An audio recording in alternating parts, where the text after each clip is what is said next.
जी Indian team ने Pakistan team को mock किया है, क्योंकि यही वेस्ट इंडीज की टीम पाकिस्तान जब आई थी तो पाकिस्तान में उन्होंने टेस्ट मैच भी जीता था और सीरीज बराबर करके गई थी, पाकिस्तान को जीतने नहीं दी थी वो सीरीज।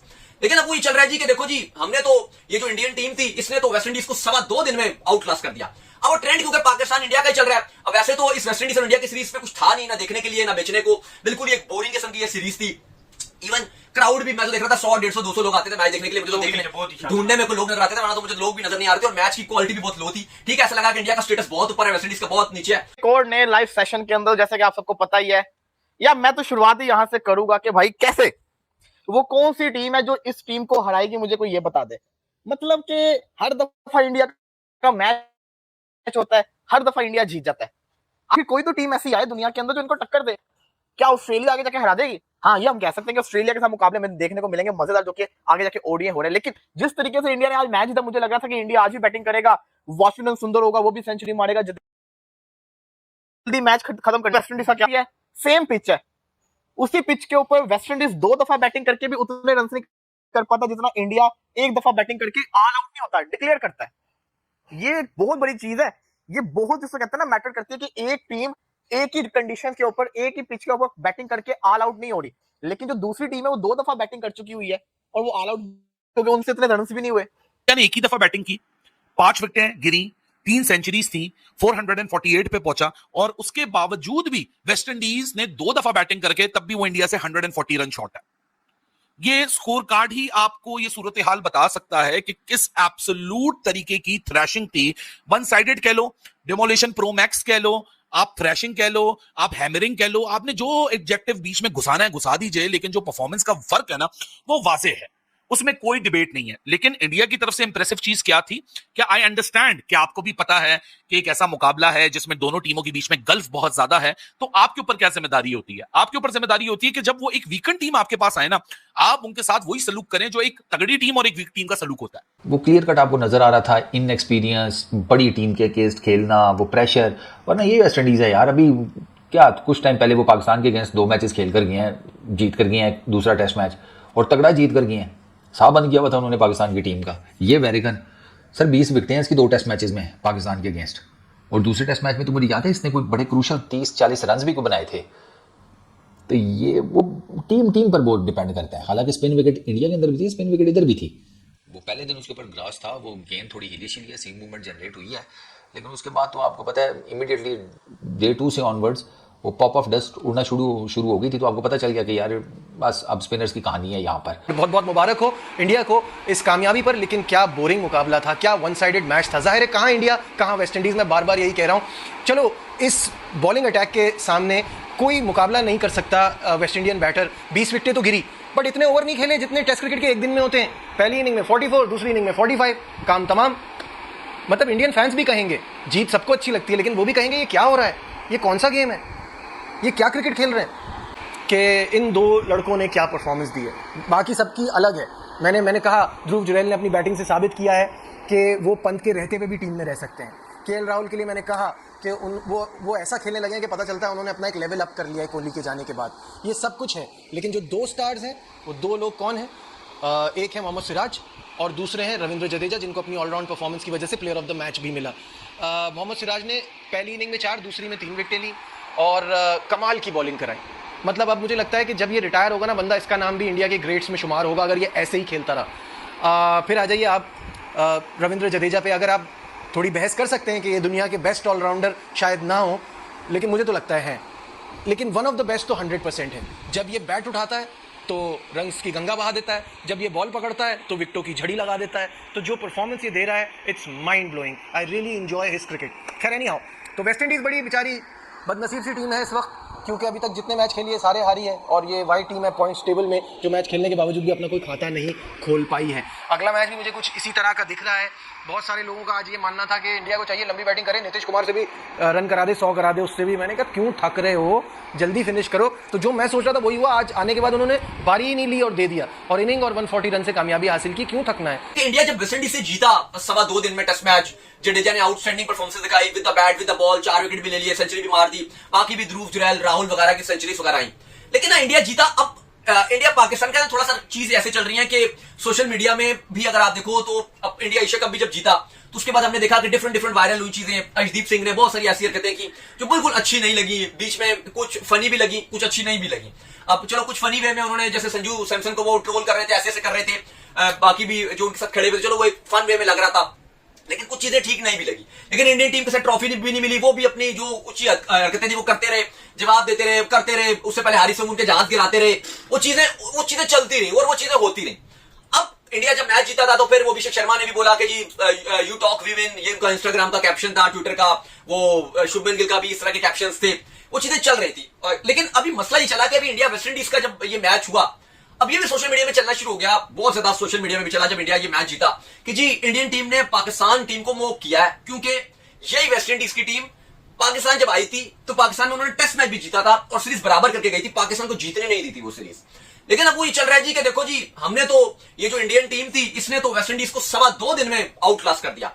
अब वो ट्रेंड क्योंकि पाकिस्तान इंडिया का ही चल रहा है। अब वैसे तो इस वेस्ट इंडीज और इंडिया की सीरीज में कुछ था नहीं, ना देखने के लिए ना बेचने को, बिल्कुल ही एक बोरिंग किस्म की ये सीरीज थी। इवन क्राउड भी मैं तो देख रहा था 100, 150, 200 लोग आते थे मैच देखने के लिए, मुझे तो देखने ढूंढने में कोई लोग नजर आते थे, वरना तो मुझे लोग भी नजर नहीं आ रहे थे और मैच की क्वालिटी भी बहुत लो थी। ठीक है, ऐसा लगा कि इंडिया का स्टेटस बहुत ऊपर है, वेस्ट इंडीज का बहुत नीचे है, वो अब जो भी कहो, लेकिन टेस्ट क्रिकेट अपनी बिल्कुल बोरिंग पीक पर नजर आई। इंडिया ने बेशक डोमिनेट किया लेकिन मैच देखने का मजा नहीं आया इस वेस्ट इंडीज और इंडिया की सीरीज में, क्योंकि दोनों की क्वालिटी में बहुत जमीन आसमान का फर्क था। लग रहा था कोई क्लब इंडिया की भी टीम होती अगर तो वो भी इस इंडियन टीम से खेल रही होती, शायद वो भी 3 से 4 दिन पे टेस्ट मैच को ले जाते, ऐसा ना होता कि 2.25 दिन में टेस्ट मैच खत्म हो जाता। लेकिन वहां वो सोशल मीडिया में वो चलना शुरू हो गया कि जी इंडियन टीम ने मोक किया पाकिस्तान को, वो जो पाकिस्तान ये वेस्ट इंडीज सीरीज जीते हैं तो इस तरह से किया। तो मुझे लगता है कि ये थोड़ा सा ये चीजें दूसरी तरफ लेके चले गए।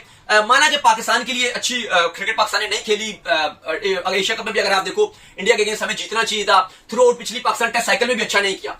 लेकिन अभी ना अली साहब, अगर आप पाकिस्तान की टेस्ट साइकिल उठा के देखो, ये जो टेस्ट साइकिल है ये पाकिस्तान की बड़ी आसान नजर आ रही है। आपने अपने घर पे साउथ अफ्रीका को होस्ट करना है, फिर आपने बांग्लादेश का दौरा करना है T20 वर्ल्ड कप के बाद, फिर आपने वेस्ट इंडीज के साथ अगस्त में खेलना है, वेस्ट इंडीज आपने जाना है, फिर इंग्लैंड से आपके मुश्किल टेस्ट मैच है, 3 टेस्ट मैच जो आपने अवे खेलने हैं इंग्लैंड के अंदर, फिर श्रीलंका आपके यहाँ आएगी और फिर न्यूजीलैंड आपके यहाँ आएगी। मुझे ऐसा लगता है कि आपके पास बहुत बड़ी अपॉर्चुनिटी है, लेकिन बहुत ये अनलाइकली है कि जो पहला टेस्ट साइकिल था वो भी आपके पास बड़ा आसान था, बाबर की कप्तानी में आप खेले थे, लेकिन वो भी आपने अपने हाथों से जाने दिया। तो अगर पाकिस्तान भी थोड़ी सी अभी शर्म खाए हमारी टीम के, यार ठीक है हम भी जवाब देंगे, हम with the bat with the ball अच्छी क्रिकेट खेल के देंगे। ये सोशल मीडिया या इंडियन टीम अगर मैच खेलने के बाद वो कुछ भी करती है या कोई भी ऐसे वो हमें इशारे करती है, कुछ भी करती है, तो भाई हम मैच खेल के मैच जीत के जवाब देंगे यार। और मुझे लगता है कि बड़ी अपॉर्चुनिटी है, अगर पाकिस्तान अच्छा करे, इतनी हल्के हल्के मैचेस, इतनी हल्की हल्की सीरीज है, अगर आप अच्छा करते हो, आप फाइनल में जाते हो भाई, वहां से अगर इंडिया अच्छा करके इंडिया आ गई, वैसे इंडिया की साइकिल मुश्किल है इस बार की, लेकिन अगर इंडिया भी वहां से फाइनल में पहुंच गई, अली साहब इंडिया पाकिस्तान का टेस्ट मैच देखने को मिल सकता है। अगर हो जाए तो बड़ी 5 दिन तक लड़ाइयां, 5 दिन तक गालियां, 5 दिन तक हाथ नहीं मिलाएंगे, 5 दिन तक स्लेजिंग ये आप देखिए ना, तो पाकिस्तान 5 दिन पे जाएंगे। चलो अब ये भी एक सवाल है, लेकिन चलो एक क्रिकेट तो देखने को मिलेगी, मजा। इंडिया ने बड़ा कंफर्टेबली पहला टेस्ट मैच वेस्ट इंडीज़ के अगेंस्ट जीत लिया है। उन्होंने जो कहते हैं ना कि अपना इंग्लैंड के ऑनवर्ड साइकिल का आगाज़ वो अच्छा किया है WTC के 2025 का। और वही शुभमन गिल वाली बात कि अगर इस टीम के साथ WTC के फाइनल के लिए क्वालिफाई ना कर सके तो फिर मज़ा तो नहीं आया ना सर। 162 वेस्ट इंडीज़ ने पहली इनिंग्स में किए और दूसरी इनिंग्स में वो कर सके हैं टोटल 146। इंडिया ने अपनी पहली इनिंग्स में किए थे 448 और उनके थे 5 आउट। अब डे 2 के ऊपर उन्होंने मतलब डे एंड उनका हुआ था 448 रन के ऊपर, तो टीम इंडिया बैटिंग नहीं करने आई आज। उन्होंने रात को जो स्कोर किया हुआ था ना 448, उन्होंने उसी के ऊपर डिक्लेयर कर दिया। उन्होंने कहा कि तीसरे दिन जाकर गेंद करते हैं सीधा सीधा। 286 की लीड थी और बहुत लीड थी। वेस्ट इंडीज़ के साथ हुआ यह है कि पहले दिन वो ग्रीन विकेट की मार खा गए और उसके बाद वो आज अपनी दूसरी इनिंग्स में खा गए मार स्पिन विकेट की। वो बात फिर में वही है कि ग्रीन विकेट या स्पिन विकेट ये है वेरिएबल, कांस्टेंट है DSP साहब सिराज। पहली इनिंग्स में 4 विकेट्स, उस बेचारे का 5 मिस हो गया। वो एक अपील हुई थी लेकिन वो मेरा ख्याल एम्पायर्स कॉल हो गई थी, तो वरना सिराज का 5 पक्का था। अब मैं रेफरेंस नहीं देना चाहता पाकिस्तान का, लेकिन अनफॉर्चुनेटली मुझे देना पड़ रहा है क्योंकि वही सबसे ज्यादा मुझे लॉजिकल बात लगती है कि जब पाकिस्तान के सामने जो ओपोनेंट आता है ना, आप उसके लेवल पे जाके खेलते हो, अपना लेवल भूल जाते हो। यूएई आएगी, ओमान आएगी, आप उसके लेवल पे पहुंच के खेलोगे, वो भी आपको तंग कर रहे होंगे। लेकिन यहाँ इंडिया और वेस्ट इंडीज की इस इनिंग्स के अंदर कुछ बहुत एक्साइटमेंट नहीं थी इस टेस्ट मैच के अंदर, लेकिन कुछ डायरेक्शंस थी जो कि आपने ऑब्जर्व करनी थी। और डायरेक्शन नंबर 1 क्या थी कि विकेट कैसी बनेगी। वो आपने देख ली कि कंपेटिटिव विकेट बनाई गई, बैलेंस विकेट बनाई गई, जहां बैलेंस था प्रॉपर पेसर्स का, बैटर्स का, स्पिनर्स का। वो तो इनएबिलिटी ऑफ वेस्ट इंडीज है, तो उसकी वजह से आप ये नहीं बोल सकते बिल्कुल ही वो विकेट है जहां इंडिया ने अपनी स्पिन की स्ट्रेंथ को ग्लोरीफाई किया, उसको हेडलाइन रखा कि वेस्ट इंडीज स्पिन नहीं खेल सकता। क्योंकि मैं ये सोच रहा हूं कि अगर रैंक टर्नर फॉर एग्जांपल बन जाता तो भाई वेस्ट इंडीज ने पहली इनिंग्स में बनाए 162, दूसरी इनिंग्स में बनाए 146, कुल मिला के 308 रन। ये 308 रन भी ना बना पाते उस रैंक टर्नर के अंदर, फिर तो जो मुकाबला आपको देखने को मिला वो भी मुकाबला देखने को ना मिलता। सो डायरेक्शन नंबर 1, क्या विकेट कैसी बनाओगे। डायरेक्शन नंबर 2 के शुभमन गिल अपनी कैप्टनसी का आगाज कर रहा है, वो किस कॉम्बिनेशन के साथ मैदान में उतरेगा। गुड टू सी के कुलदीप यादव को यहाँ प्रायोरिटी दी गई। डायरेक्शन नंबर 3 के जो आप बैटिंग ऑर्डर खिला रहे हो, उस बैटिंग ऑर्डर के अंदर जो इंडिविजुअल्स आ रहे हैं वो क्या कंप्लेसेंट हो जाएंगे, क्योंकि अब केएल राहुल, ध्रुव जुरेल, रविंद्र जडेजा 448 में आपको 3 सेंचुरीज दिख रही हैं, तो आपको लग रहा होगा बहुत आसान मुकाबला था। मुकाबला आसान नहीं था, मुकाबला आसान बना दिया गया। जिस तरीके से शुभमन गिल ने और क्या कहते हैं अपना केएल राहुल ने, ध्रुव जुरेल ने, रविंद्र जडेजा ने काउंटर अटैक किया वेस्ट इंडीज को, ऐसा नहीं है कि वेस्ट इंडीज बिल्कुल ही टूटलेस था, क्योंकि वेस्ट इंडीज जब कंड्यूसिव विकेट्स पे खेल रहा था, और ये बात तो मान के आप चलें कि इंडिया की बैटिंग इनिंग्स के अंदर भी रफ क्रिएट हुआ था, लेकिन बैटिंग की डोमिनेंस इतनी ज्यादा थी कि वो जो छोटा मोटा भी चांस था ना, उसको भी बिल्कुल नलीफाई कर दिया इंडिया ने, और इनिंग्स डिफीट और 140 रन थमा दिए। फिनोमिनल इंडिविजुअल परफॉर्मेंसेस हैं, और Shubman Gill should consider himself, because he is a young captain, but he should consider himself lucky कि वो इस सिस्टम का कैप्टन है कि जहां उसको इतनी परेशानी नहीं है कि मैं अपनी 11 कैसी मुकम्मल करूंगा। हालांकि इस सब के बीच में शुभमन गिल ने भी 50 मारा है।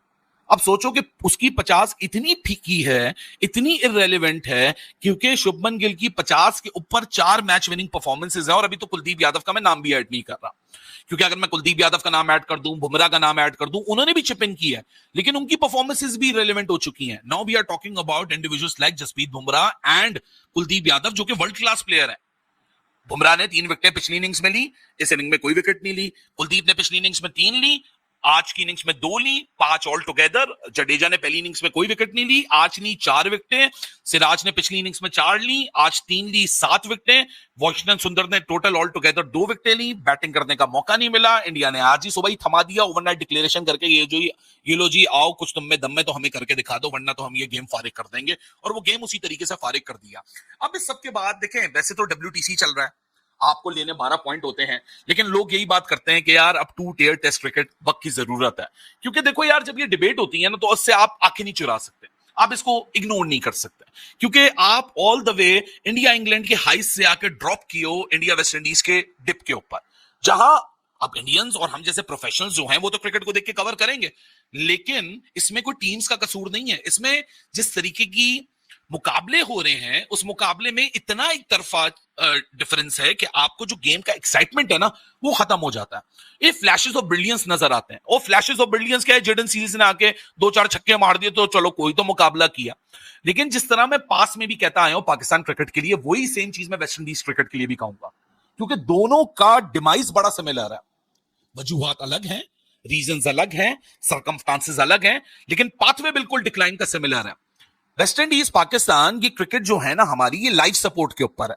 लाइफ सपोर्ट आपको पता है ना क्या होता है? वेंट होता है जब आप आईसीयू में चले जाते हो, आपको नेचुरली नहीं आर्टिफिशियली जिंदा रखा जाता है, लाइफ सपोर्ट के ऊपर है। हमारी ऐसी डीप रूटेड प्रॉब्लम्स हैं जिसको बहुत लंबा टाइम लगेगा फिक्स होने में। मतलब अगर मीन टाइम में हम देखें तो कुछ फ्लैशेस ऑफ ब्रिलियंस आपको नजर आ जाते हैं इंडिविजुअल्स की तरफ से, लेकिन when you talk as a team, you are not right there. इसमें कोई इंडियन टीम की तारीफ नहीं है, क्योंकि सिस्टम ने ऐसे प्लेयर तैयार कर दिए हैं कि वो प्लग इन प्ले हैं। हेलो दोस्तों, स्वागत है आप सभी का। इंडिया ने टेस्ट में वेस्ट इंडीज़ का आज तीसरे दिन ही एक पारी और 140 रन से हरा दिया है। पाकिस्तान वाले यही सोच रहे हैं कि ये वही वेस्ट इंडीज़ की टीम है जो पाकिस्तान में आकर हमें हरा कर गई थी, और इंडिया वालों ने कैसे इतनी आसानी से इसे हरा दिया। इंडिया वालों ने वेस्ट इंडीज़ को ऐसे धोया है जैसे एशिया कप में पाकिस्तान की टीम को धोया था। पाकिस्तानी मीडिया बोल रही है टीम इंडिया को कोई टीम नहीं हरा सकती इस समय, उसके पास टैलेंटेड खिलाड़ियों का भंडार है। पाकिस्तानी मीडिया अपने ही खिलाड़ियों को गालियां दे रही है कि उसके बाबर रिजवान वेस्ट इंडीज़ जैसी टीम को भी नहीं हरा सकते हैं, तो इंग्लैंड ऑस्ट्रेलिया तो बहुत दूर की बात है। अभी पता चल जाएगा जब साउथ अफ्रीका पाकिस्तान आएगी टेस्ट मैच खेलने के लिए। हम साल में 4 बार टीम बदलते हैं और 8 बार कप्तान, तो कैसे कोई मजबूत टीम बना पाएगी पाकिस्तान की टीम। वीडियो देखने के लिए धन्यवाद।